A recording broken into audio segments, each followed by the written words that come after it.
Hello and welcome from my TARDIS living room. Yes, we're Doctor Who fans.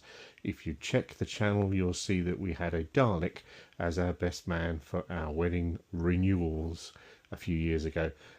This is our little stray cat that we've now adopted, Blackie Whitey. And over there is Professor Brian Cox. Do not ask. Anyway, the purpose of this is an unboxing to start with, and then a review.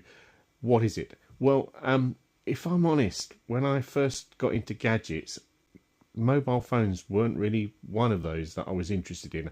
I had one, bog standard basic thing, but I really didn't. It didn't strike my my gadget taste so much. That was until they started putting cameras in them. And when they started putting really good cameras in them, I started getting more interested. And I've had a lot of mobile phones. Generally, though, I've stuck to recently Samsung's, and in particular foldable phones. My eyesight isn't as good as it used to be, so having a little bit more screen real estate is useful. So this is my current phone, the Samsung Fold 6. Now, I do love Samsung, don't get me wrong, the phone's brilliant, but the problem with Samsung is that they bring out updates that are barely an update. So I've had the Fold 2, the Fold 4, this is the Fold 6. I know other phone manufacturers do it, but when this is now run out of contract, I was deciding what to do next. And I decided not to go for the Fold 7. Yes, it's slightly better, but it is slightly better. So I've actually gone for this. This is the Google Pixel 10 Pro Fold. I've had one of the Google Pixels, an earlier model, much earlier, not a foldable one, and the cameras are really good. So I've decided to get this. As you can see, it's still in this box. I've just peeled off the little bits at the back. So I'm just going to open it up and then I'll get it charged and do a review. So a couple of little stickies on the back, peel them off, and then you can slide this open. It's got an energy in there. B is pretty good. So that's the energy rating. I've gone for the 512 gigabyte, which is I think that's the biggest that well, certainly it's the biggest I was offered.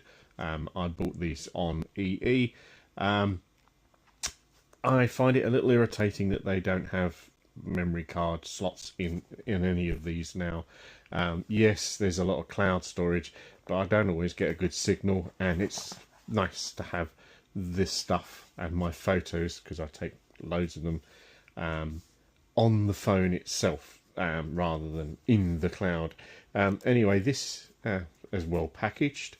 As you can see, we've got the obligatory, so it's a USB-C to C, which means I need to make sure I've got an adapter up there, a little manual, I am sure, and there will hopefully be a SIM adapter in there so I can take the SIM out. And first impressions, it's a nice looking phone. Now, if you're not already aware, it's foldable, clearly. But it is also a slightly different form factor. So if you compare them, so you can see they're not that far different. So this is the Samsung Fold 6. This is the new phone. They're pretty close to it, but you can see, hopefully, that the Samsung's slightly longer, but it's actually also slightly less width-wise. And I'm told that that means that when you've got this open, you've got more of a sort of a tablet feel to it, and it does look that way. Again, if I compare it to this phone, yeah, it looks like it's more real estate. We'll see. I need to get this charged up. I'm not going to swap the SIM out just yet, and basically we'll see how we get on. But first impressions are good. I need a case for it. One thing I'm not overly keen on are these. They stick out. So do these, in fairness, but they're quite, as you can hopefully see, yep, they're very durable too. So if you drop them, they should last all right. That's got a shockproof case. But just to prove that this is live. So that's it. The cat's not really interested, so I'll get back to you once it's fully charged. That's a bit of a strange sort of cutout, but there we are. It looks all right. We'll see what it's like. and more importantly what the cameras are like, because that's really the main feature that I like on a mobile phone nowadays. It's over and out from me, from the TARDIS living room, and from little Blackie Whitey. Okay, so it's got a full charge now. I'm setting it up.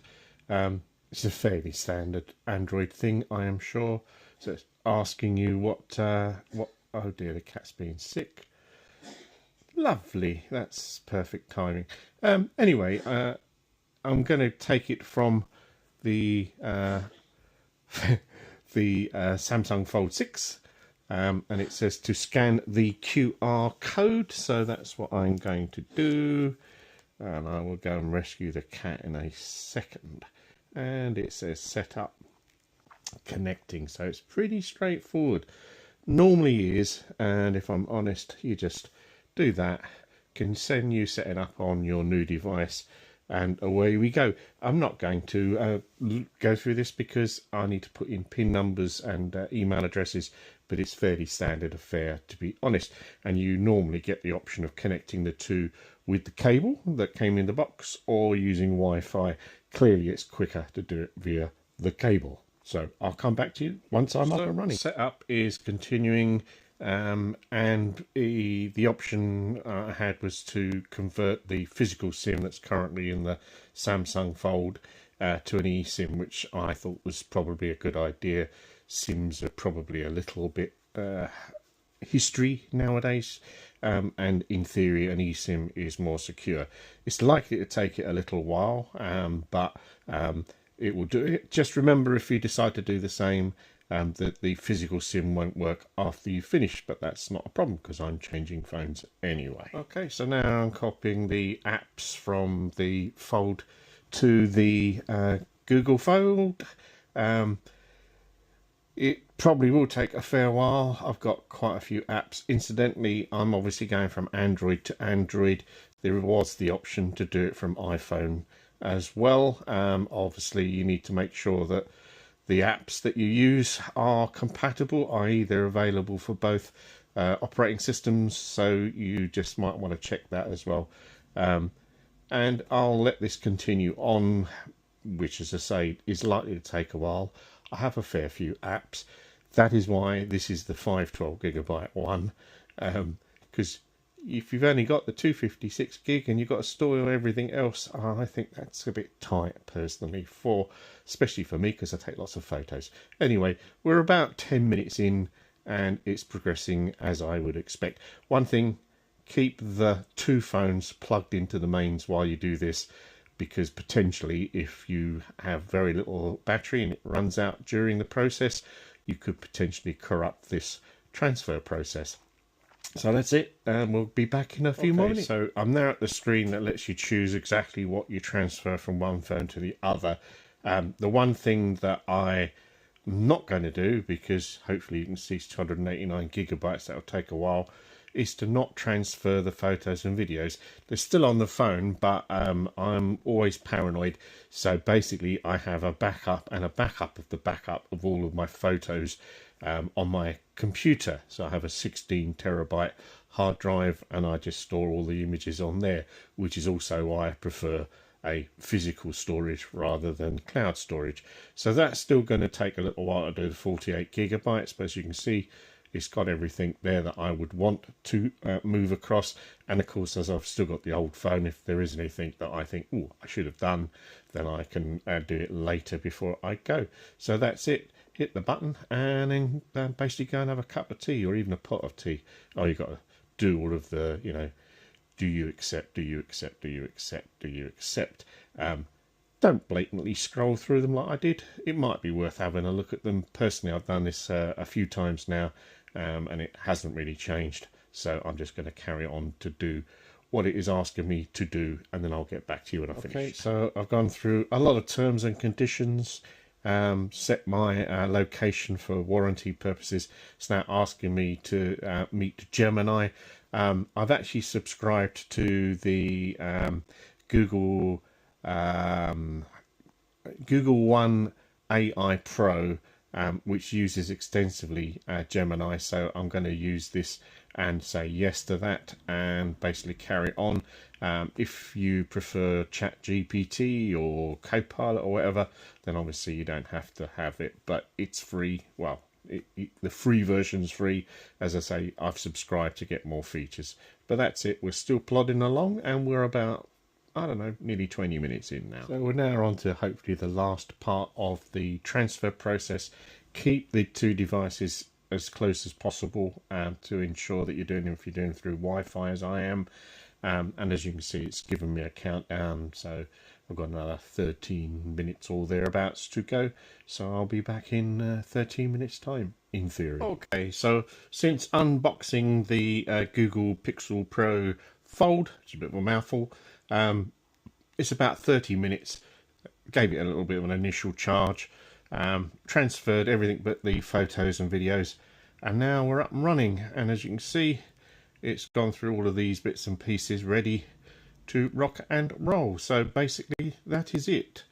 I will now use it, add a few bits and pieces to it, and then I will compare it with the Fold 6, which as you can see is a very similar size.